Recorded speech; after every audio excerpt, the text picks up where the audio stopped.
There it was, the soundtrack to my life. And, for a few seconds, came harmony.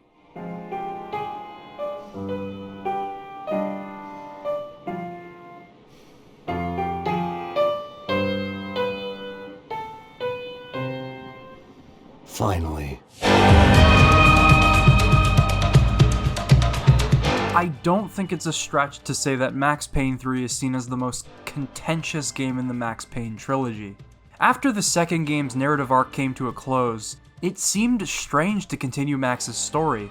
Mona Sachs coming into his life would play a vital role in helping him move on from the death of his family. Unfortunately, Max Payne 3 undid this. He now treats his relationship with Mona as a form of escapism. His drunken stupor is blatant proof that he apparently hadn't learned anything. The only way I can justify his state of affairs in the third game is by assuming that the hole left by the lack of something to fight for would eat at him from the inside. But there's one line that contradicts this and completely neglects the relationship he had with Mona. I still hadn't really forgiven myself for the Mona business, but I knew that was just grief. The insanity that comes with losing the life you had built. That was just grief? Nothing else? Are you sure about that, Max? What happened to the poetry that ensued after she died in your arms? Did that contribute nothing towards the process at all? That last line in Max Payne 2 is proof that he had actually come out of this situation with the best possible outlook he could have had. I had a dream of my wife. She was dead. But it was all right. The more I think about how well that ending resonated with me, the more frustrated I become with Rockstar's decision to keep Max in a state of continuous depression and anguish. But undoing this character arc would be the only way Rockstar thought they could create a third game in the series. And needless to say, it confused so many people, myself included. While I do think that Max Payne 3 is still an enthralling experience in its own right, recapturing the finesse of the bullet time mechanic and putting us in the head of a beautifully damaged protagonist one last time, certain elements throughout fall flat. It's not as well-rounded as the first two installments, and I think most people can agree regardless of their stance on Max Payne 3 as a whole. Although, the undeniable frustration with that big retcon would lead to James McCaffrey's exceptional performance of a broken man in Max Payne 3, a role that he deserved in the film adaptation. But we don't talk about that. Max's regrets and mental struggles are on full display thanks to James, backed up by circumstances that fall out of Max's control. It's up to him to take that control back, and to come out of this looking towards a brighter future. And this time, Max's story had more ammunition backing it up. Alongside Max's trademark monologuing and the astounding overall presentation both giving emotional weight to the character's every action, the original score, composed by Health, would single-handedly sell Max's mental state. Previous games in the series had great music for sure. Max Payne's defining melancholic piano piece is a perfect way to establish the character you're going to learn about.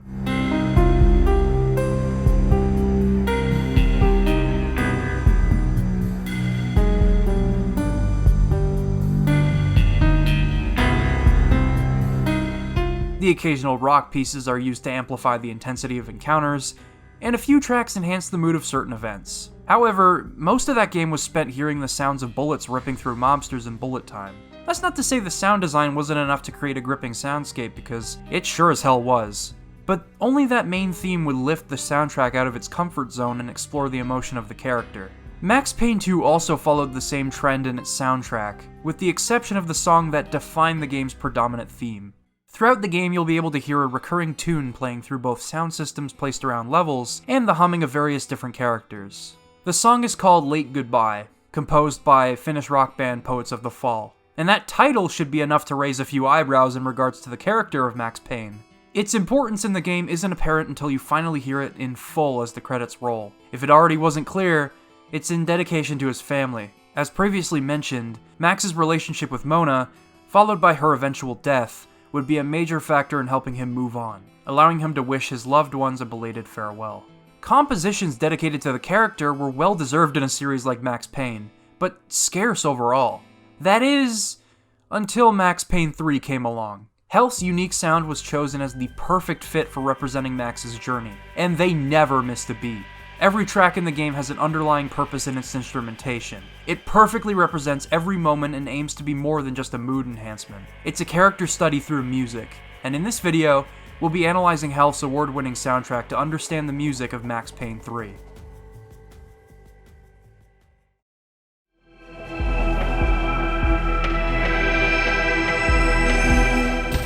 Health released their first studio album in 2007, and immediately gained notoriety for being a noise rock band that no one had really heard before. They established a harsh presence in this album, with the use of a distortion pedal that they dubbed a Zoothorn. It's essentially a microphone that runs through effects pedals to a guitar amp, according to former Health keyboardist Jupiter Keys, and it causes an electrifying sound to permeate throughout each track on the album. BJ Miller's ridiculous drum skills back up this sound and create an overall abrasive feel. It's loud and it's in your face, while at the same time standing out from the rest of the noise rock crowd. But what transforms their sound from aggressive into haunting are frontman Jacob Duzik's monotone vocals.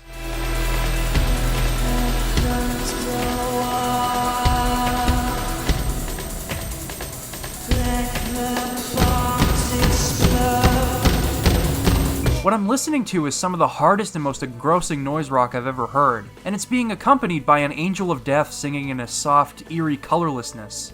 That's what made the music stick with me and get under my skin. The song Tabloid Sores on their first album is perhaps best representative of the sound their music would eventually take on. It has every element on full display. The drums, the Zoothorn, and the unsettling vocals are put to use in a noise rock song that defies genre expectations. This sound would evolve further in their 2009 album Get Color. The whole album, without question, defined Health. The tracks had more symmetry and were easier to digest, while also maintaining the unnerving sound they established for themselves.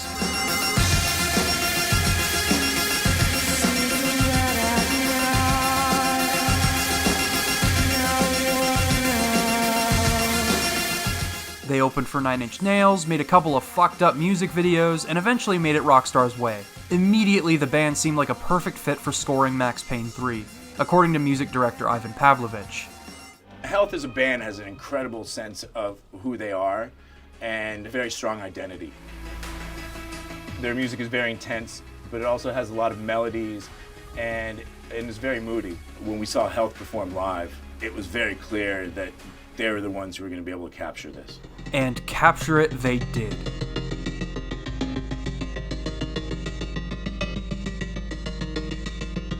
Health's essence may have been all over Max Payne 3, but it still managed to surprise you from the get-go. Max stumbles into his apartment and drowns his sorrows in alcohol, spilling the inner thoughts from the mind of an emotionally fractured man. This scene is set to a violin rendition of the main theme, elevating the melancholy and bringing it to an even darker place. Truly, this sets the stage for a much darker game, and the game's various scenarios live up to this theme's promise. One by one, the people he had sworn to protect die before him, a grim reminder of past events. The UFE are turning humans into glue. We flash back to Max's final goodbye to his wife and daughter's shared grave, as mobsters close in an attempt to fill him full of lead. Meanwhile, most of this is taking place in the most impoverished areas of Sao Paulo. I won't comment on the context of some of these scenarios, that's a video for another day. But without a doubt, the circumstances this time around are way more disturbing, and Health made sure to sell that, with heavy use of the Zoothorn. The pedal sound perfectly encompasses the emotions of the game, which does make it easily identifiable, just as Ivan Pavlovich discussed earlier. We flash forward to Max's first mission, wherein he is tasked with protecting the Bronco family. It would have been a breeze had it not been for some unexpected guests. The track Sampa plays here, balancing intense drums for bullet time heavy battles with the Zoothorn in the more narrative heavy areas. This is but a taste of what Health is capable of though. The Zoothorn is a prominent part of the track Shells, which plays in the shootout atop the nightclub, creating both intense percussion and an overlying theme of pure melancholy, while still being backed up by some fierce drums.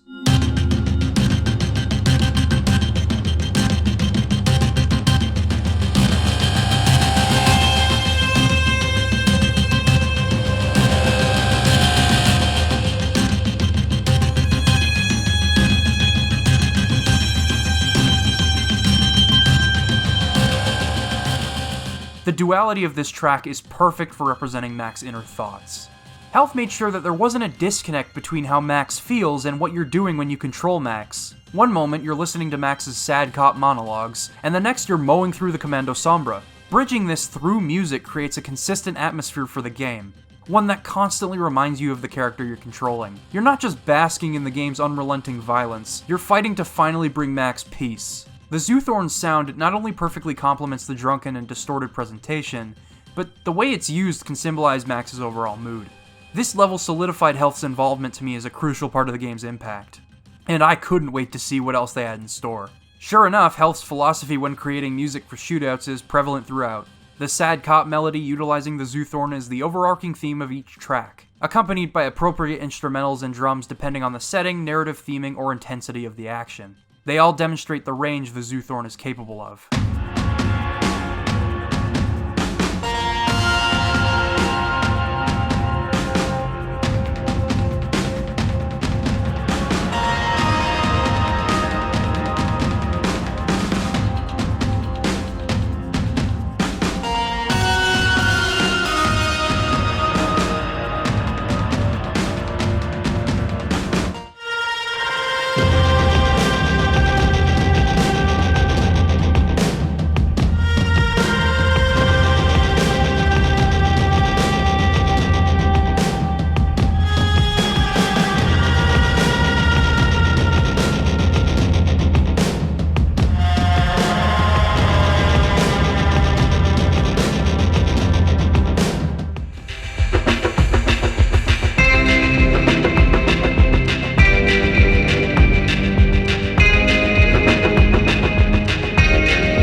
There are some examples, however, that outshine other tracks meant for shootouts. Like tracks meant for action sequences that are entirely melancholic and aren't afraid to tone down their percussion. Max Panama is a fantastic example of this.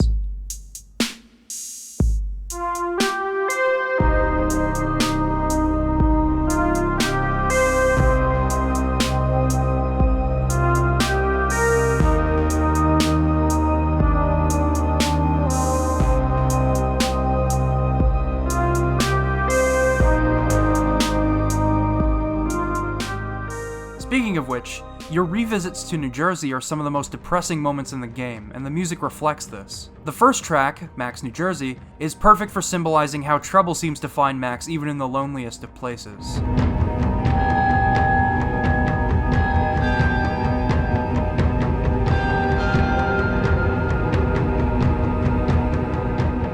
But that's not why I've singled New Jersey out. The track Dead is meant to play as you survive an encounter with mobsters in the graveyard. And after such a touching farewell to Max's family, it's unfair that he can't catch a break.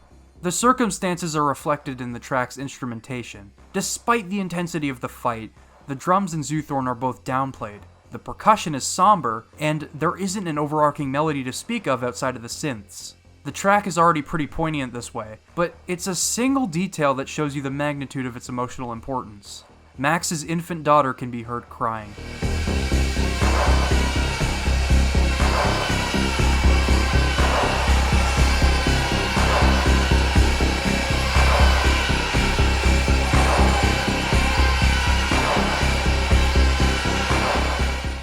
Already, this makes the track outstanding. But what's more is Health's commitment to this detail. Recently, I had the pleasure of talking with bassist John Famiglietti at the Health concert in Toronto. I complimented them on their work, but I also made sure to talk about Max Payne 3 with this video in mind. When I brought up this particular track, John laid a fun fact on me. Apparently, they had to recreate the baby crying from scratch. They couldn't sample the crying because both the band and Rockstar had no idea who owned the sound effect. Wanting to avoid paying unnecessary royalties, they went through the grueling process of recreating the sound out of dedication to the soundtrack. That's impressive, and I wonder how many other stories they have about creating the soundtrack. What's even more impressive is that all of these tracks meant for the shooting segments dynamically change depending on the player's actions. This is how they were able to ramp up certain instruments depending on the scenario, as I discussed briefly. The tracks are built from stems, a technique which was used in previous Rockstar title Red Dead Redemption. And the album versions of both games' soundtracks don't convey just how well the stems work in-game. It's something you have to experience for yourself. Admittedly, Red Dead had more stems to build its music from, but Max Payne 3 didn't need many to create a varied track for each shooting segment. Conversely, the soundtrack's pure sad cop tracks are treated with grace, always utilizing the Zoothorn to create upsetting melodies that reflect on Max's alcoholism, regrets, and depression. Some of which use the Zoothorn subtly enough for the guitar to still be distinguishable, like the tracks Torture and Pills.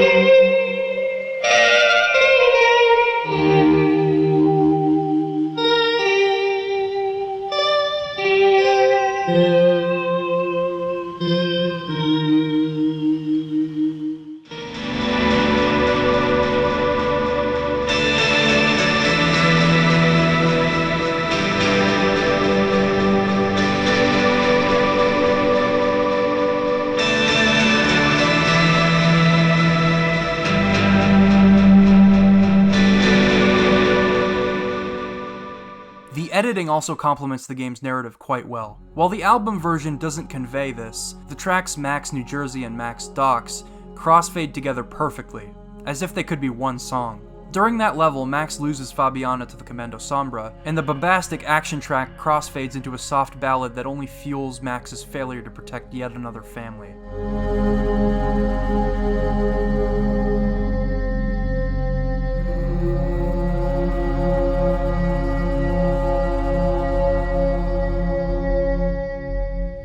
When talking about tracks that accompany the game's narrative circumstances, I'd be kicking myself if I didn't mention the music that plays in the hotel.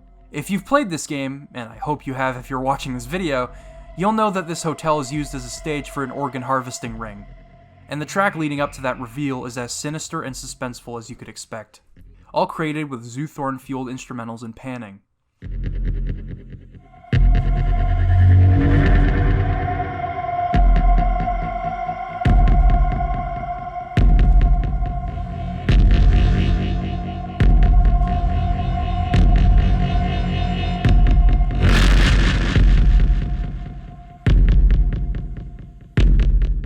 It kinda reminds me of some of the synthwave horror tracks in Rockstar North's disturbing venture Manhunt, but created almost entirely with an effects pedal on a guitar. Although Health's score is persistent throughout the game, there are still moments where the band knew when to back off. They knew when to leave certain areas feeling authentic. In the nightclub level, you'll be shooting up enemies to the electronic music that the DJ left spinning on the turntable. You'll bust into a restaurant and the only thing to fill your ears other than the ambience of each locale are the violent sounds of the guns you shoot. This is a grim reminder that danger can strike anywhere. Health created a compelling atmosphere in every respect, accompanying and studying Max's character no matter what happened next. They managed to retool their own sound to work with the setting and with the character they're attempting to make you identify with. But there's something still left to be done. Max Payne 3 needs a song that people associate with not only the game, but the character as well. Much like Max Payne 2's Late Goodbye, the soundtrack wouldn't be complete without a song like that. During the game's final minutes, Max is far away from anyone he once knew. He had no connections left. All that remained was ending the violence once and for all, and attaining any form of solace he could. There were UFE all over the airport, and civilians were being moved out. Looking at it one way, shutting down the airport for their escape was a weird sort of compliment, but one I didn't need.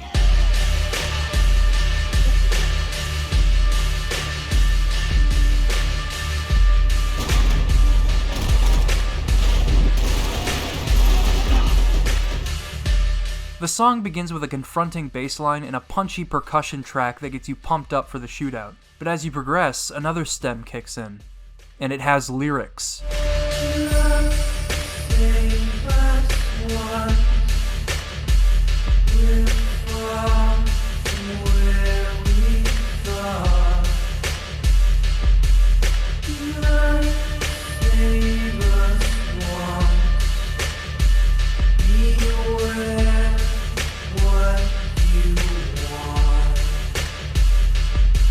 That alone was a nice surprise for the penultimate showdown. Not only do Jacob's vocals finally get a proper chance to shine, the lyrics themselves are also one last goodbye to the people Max cares about.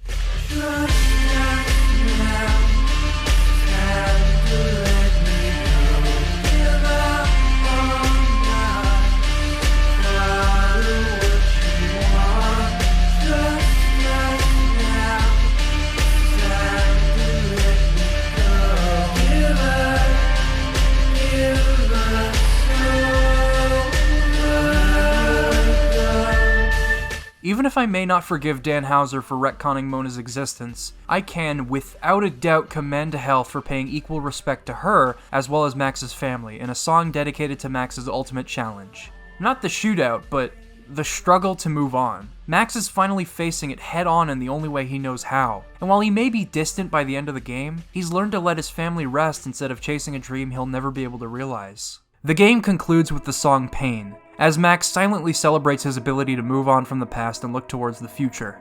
It gives him a chance to breathe, which isn't something that can be said about the rest of the series. He hears that the UFE have disbanded and Victor was found hanged in his cell, meaning that the streets of Sao Paulo are, for now at least, a little safer. As Max walks off into the sunset, the full version of Tears plays as the credits roll, giving you a clearer picture of the song's importance.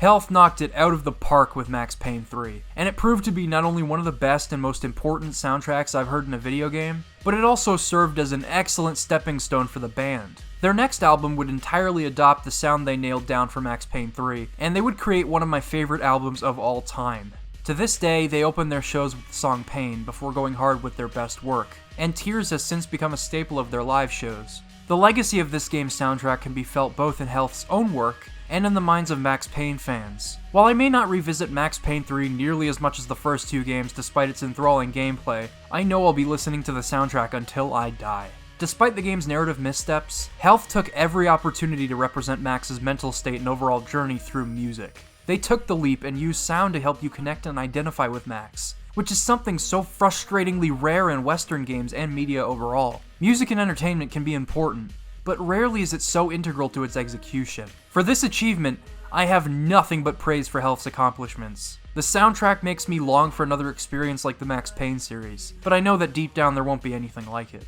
And to be honest, I'm fine with that. If there's anything I came to understand from this game's soundtrack, it's that it's time to let sleeping dogs lie. Max went through his fair share of turmoil, and I'd rather his story end on as positive a note as possible. A note which Health were as equally responsible for as all of the developers around the globe are for 6 long years of work. Thanks for watching. I hope this video helped you understand the importance of the music in Max Payne 3.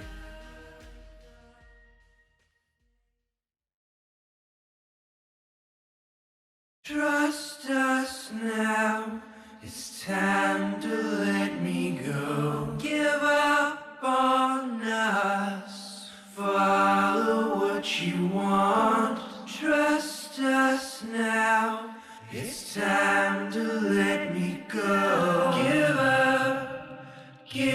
us over.